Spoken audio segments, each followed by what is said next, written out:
Hello there. This is going to be the first in a new series that I'm doing.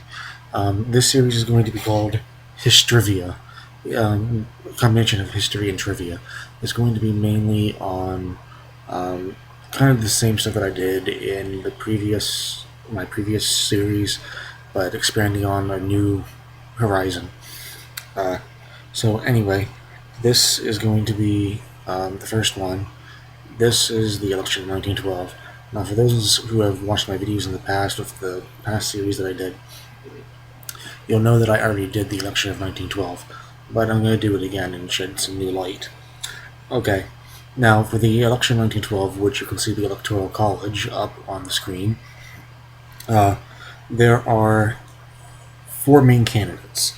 There's the Democratic candidate, Governor Woodrow Wilson of New Jersey. The You have actually a socialist candidate, Eugene Debs, and there's a Republican candidate and a Progressive Party candidate, and I'll get to why that is right now. You see, in the Republican National Convention in 1912, uh, the president at the time was William Howard Taft, a Republican. Now, when Theodore Roosevelt, who was also a Republican president, left office in 1908 to go safari hunting, he picked Taft as his successor, and Taft was elected president in 1908. Now, here's the thing though. Roosevelt thought that Taft would be more like him and continue his progressive policies, and Taft didn't. He kind of, in Roosevelt's eyes, he was a bum. He didn't really do anything. He was more passive, kind of laid around. And I think I also heard that he actually got stuck in a bathtub too. Um, well, anyway, after Taft, no, well, not Taft. After Roosevelt comes back from safari hunting in Africa, he sees what Taft has done, and he wants to save the Republican Party in 1912 and run for the nomination. But here's the problem: the bigwigs of the party, of the Republican Party, in 1912, kind of give Taft the nomination. He is nominated as the Republican candidate for the election of 1912.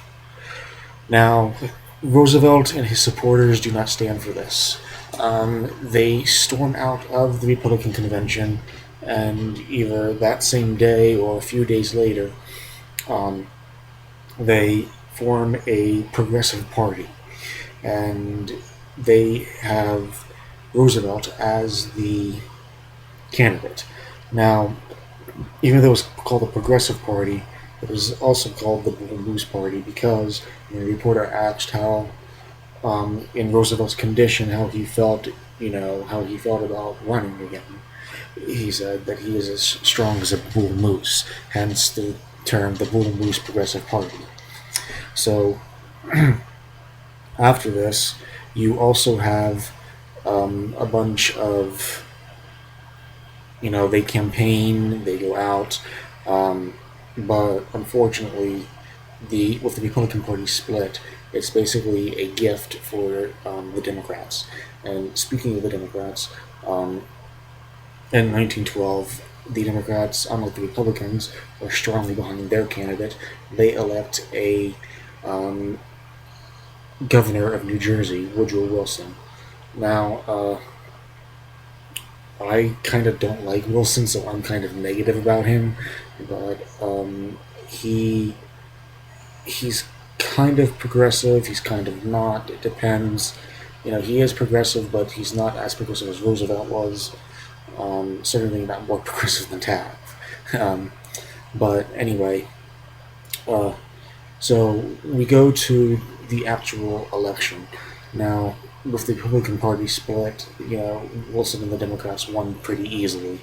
Um, I forget how much was the Electoral College.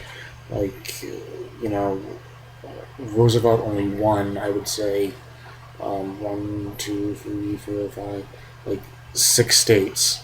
Yeah, one, two, three, four, five.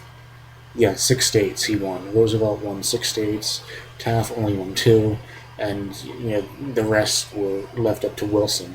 And One of the reasons, well, in my opinion, one of the reasons why Wilson won was because of the Republican split. Now, a few key factors of the election campaign. There is one that is very well known. Well, if you're good with history, it's well known. During a campaign tour, Roosevelt was giving a speech, and an assassin actually came up to him and shot him. Now, um, Roosevelt, it was a shot directly, but luckily he had a speech inside a pocket, and even though the bullet hit him, it wasn't as strong as an impact because of the thick speech papers that he had in his pocket, and he actually amazes people to continue on with the speech while there's a bullet in his chest. So that's basically it with the election of 1912. I know it's not that much. So, till next time.